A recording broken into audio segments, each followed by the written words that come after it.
नमस्कार मित्रों, मैं हंसराज चौधरी श्री नवग्रह आश्रम सेवा संस्थान मोतीपुर का खेड़ा भीलवाड़ा राजस्थान की ओर से एक नए औषधीय पौधे का परिचय देने के लिए हाजिर हुआ हूँ। ये देख रहे हैं आप कितने सुंदर पुष्प इस पे खिले हुए हैं। यह पौधा है समी। समी पौधे से करीब करीब आप सभी लोग वाकिफ़ हैं। इसका मैं संक्षिप्त से परिचय ये दूँ कि भगवान शनि जो है, शनि ग्रह जो है, उस शनि ग्रह का ये प्रतिनिधि वृक्ष कहलाता है। और इसके पीछे एक ऐसी किंवदंती है कि एक ऐसी धारणा है या एक कहानी है कि पांडवों ने अज्ञातवास में अपने जो अस्त्र शस्त्र थे वो समी पेड़ पे टांगे थे और वो उसकी वजह से, और अगर ज्योतिषीय दृष्टि से देखें तो ये कुंभ राशि का पौधा है। कुंभ राशि वालों को ये इस तरीके की इसकी पत्तियां होती है।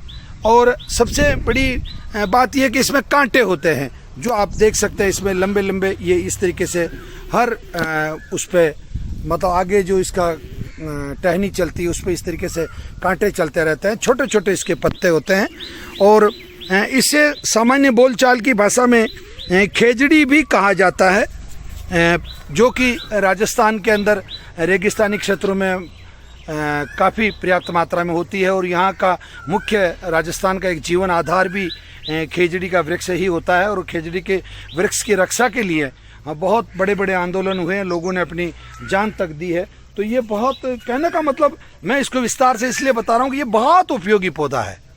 अब अपन इसकी उपलब्धता के बारे में अगर बात करें तो ये करीब करीब मोटा मोटा पूरे भारत में यह पाया जाता है। और ख़ास तौर से पंजाब, राजस्थान, मध्य प्रदेश, गुजरात, ये जो क्षेत्र है इसमें यहाँ देसी खेजड़ी, जिसको खेजड़ी कहा जाता है, वो होता है। और साउथ में यानी कि तमिलनाडु, आंध्रा, कर्नाटक, वहाँ इसे समी कहा जाता है। और वहाँ जो होता है, ये जो आप पुष्प देख रहे हैं, ये कर्नाटक, तमिलनाडु और श्रीलंका क्षेत्र की जो समी है वह है। और यहाँ जो सामान्य खेजड़ी होती है वो इससे मिलती जुलती होती है, परंतु उसमें इस प्रकार के पुष्प नहीं आके थोड़े लंबे लंबे से पुष्प आते हैं। अब आते हैं इसके औषधीय उपयोग पे। समी बहुत अच्छा इसका औषधीय उपयोग है।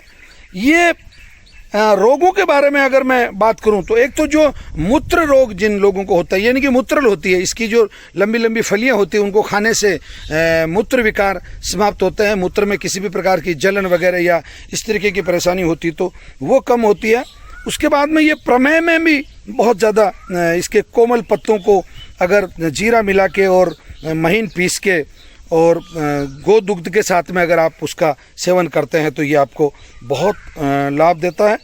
आम और वात में भी इसके पत्तों को अगर थोड़ा पीस के और गो दुग्ध के साथ में अगर लिया जाए तो जिनको आम और वात की समस्या होती है उनको भी इसमें बहुत, खास तौर से सर्प विष, अगर सर्प काट खाए किसी भी व्यक्ति को तो इसके पत्तों को अच्छा सा पीस के और इसकी थोड़ी छाल और थोड़े पत्ते दोनों संभाग में लें और नीम और बरगद, यानी कि जिसको बरगद वट वृक्ष कहा जाता है, वट वृक्ष के पत्तों को और इसके पत्तों को और नीम के पत्तों को समान रूप से तीनों को लेके, और यदि उस का जो स्थान है जहाँ सर्प ने काटा वहाँ भी उसकी लुगदी लगाई जाए और उसको दुग्ध के साथ में या पानी के साथ में यदि रोगी को पिलाया जाए तो उसमें सर्प विष में भी ये काफ़ी काम होता है।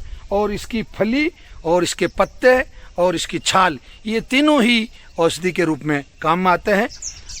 मित्रों, जब भी श्री नवग्रह आश्रम पाए तो औषधि पौधों से जरूर मिले, इसी उम्मीद के साथ धन्यवाद।